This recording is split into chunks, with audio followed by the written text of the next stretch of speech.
So, how is my processing at ATC? So, actually, very smooth siya. Yun naman kasi yung usapan namin during nung in-orient nila ako nung nag-apply ako na 90% is sila yung mag-aasikaso and 10% para sa akin na to cooperate them. So, parang yung kanina nga sa orientation na hindi magiging successful yung isang application mo kung hindi ka susunod sa kanila. So, you just have to follow. So, are you happy with the outcome of your application? So, definitely yes. So, I'm very happy kasi hindi naman talaga ako nagmamadali at all.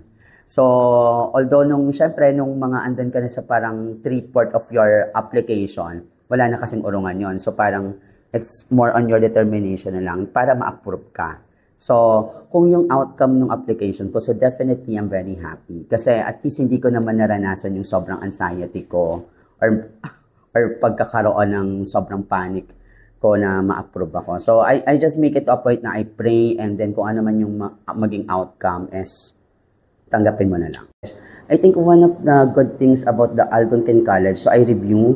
So, definitely yung mga graduate din nila is or parang alumni nila is maganda talaga yung napuntahan. Like yung Prime Minister ng Somalia is graduate ng Algonquin College. And I think one of the good thing about Algonquin College is they are one of the top school and colleges in Canada in terms of the research.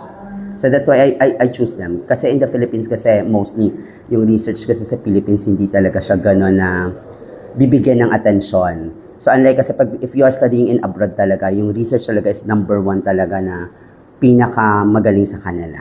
Okay? Why did you choose ATC and do you have any feedback? I think siguro I chose ATC because of the recommendation of one of my workmate. So na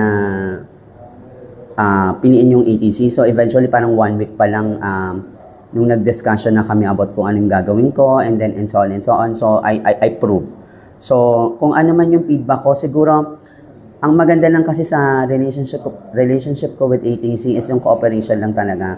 Walang kaming hassle at all. Basta kung ano yung sinabi nila, susundin ko lang.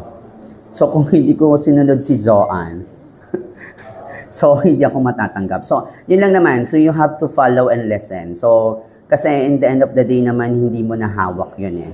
Kahit ma-biometrics ka, hindi naman nila matatawagan yung Canada Embassy na para ma-approve. So, you just have to wait. Okay. So, what are you looking forward in your journey in Canada? Siguro, looking forward my journey in Canada kasi parang ano ko na to eh. Last shot, kumbaga. Kumbaga, ito yung sinasabi ko na parang ang journey ko na, journey to 40 na ako eh. 5 years na lang. So, parang hindi ko siya iniisip sugal, pero iniisip ko siya na gusto kong maging kalma para sa bagong life ko and enjoy. Na hindi ako natatakot kasi alam ko naman, hindi naman ako pumunta doon na wala akong gagawin. Unless kasi I'm going to study. So kahit ano man mangyari sa akin, pupunta lang ako sa school. They help me. So siguro, it's more on parang I just to ride my new journey. Kung ano man yung meron ako sa Pilipinas, okay na yon, na-enjoy ko na yon, and panibagong life na pag nasa Canada. Please, I invite everyone, I recommend the ATC. Kung meron kayong mga needs sa inyong visa application, please contact them, okay? So you can follow them through their social media like Facebook, TikTok, and Instagram. So thank you so much for the ATC for helping me to achieve my dream to go to study in Canada. So thank you so much and God bless you all.